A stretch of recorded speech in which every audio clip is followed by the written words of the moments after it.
బాగున్నారా? నేనైతే బాగున్నాను. మీరందరూ బాగుండాలని అయితే కోరుకుంటున్నాను. సో ఈరోజు మా ఇంట్లో స్పెషల్ అయితే కర్డ్ రైస్ చేద్దామని అన్నం ఉడికిస్తున్నాను. సో అన్ని ప్రాసెస్ అన్ని చూపిస్తాను, ఓకేనా? సో కర్డ్ రైస్ గురించి నేనైతే కరివేపాకు, పెరుగు ప్యాకెట్ అండ్ జీలకర్ర, ఎండుమిరపకాయలు, నెయ్యి, నిమ్మకాయ, పచ్చిమిరపకాయలు అన్నీ తెచ్చుకొని రెడీ పెట్టుకున్నానండి.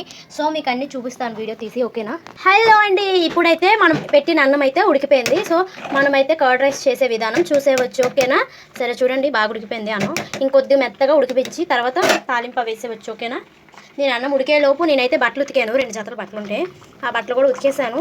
ఇప్పుడు తాలింపు పెట్టుకోవచ్చు. నేనైతే రెడీగా పెట్టుకున్నానండి తాలింపుకి, కర్డ్ రైస్కి ఇవన్నీ రెడీగా పెట్టుకున్నాను. సో ఇందులో జీడిపప్పు వేసుకోవచ్చు, శనగపప్పు వేసుకోవచ్చు, శనగ పలుకులు వేసుకోవచ్చు. నా దగ్గర అయితే ఇవన్నీ ఏం లేవని సో మామూలుగా అయితే చేసుకుంటున్నాను. మీ దగ్గర ఉంటే మీరు వేసుకోవచ్చు అండి. ఫస్ట్ అయితే నేను ఆయిల్ వేసుకున్నాను, అందులో కొద్దిగా నెయ్యి వేస్తున్నాను. నెయ్యి వేసుకున్నాను. ఫైనల్గా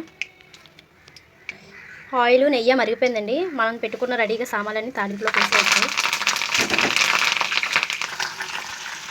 చూసారా, బాగా చిటపట అంటుంది. ఇవన్నీ బాగా వేగించాలి. ఇందులో చిన్న పసుపు వేసుకుందాం.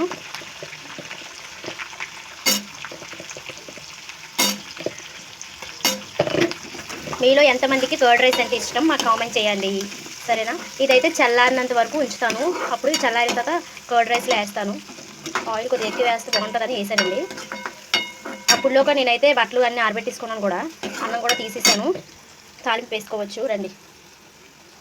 ఫైనల్గా పెరుగు కూడా వేసుకున్నాను. సో 2 మినిట్స్ ఇలా మిక్స్ చేద్దాం. ఉండండి, కింద మీద వాటర్ వేద్దామా?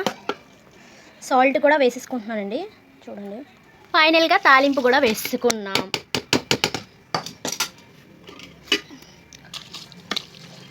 చూసారా, మా ఇంట్లో కర్డ్ రైస్ అయితే రెసిపీ ఎలాగొచ్చిందో. మీకు నచ్చినట్టుగా అయితే లైక్ చేయండి, సబ్స్క్రైబ్ చేయండి, షేర్ చేయండి. Thank you so much.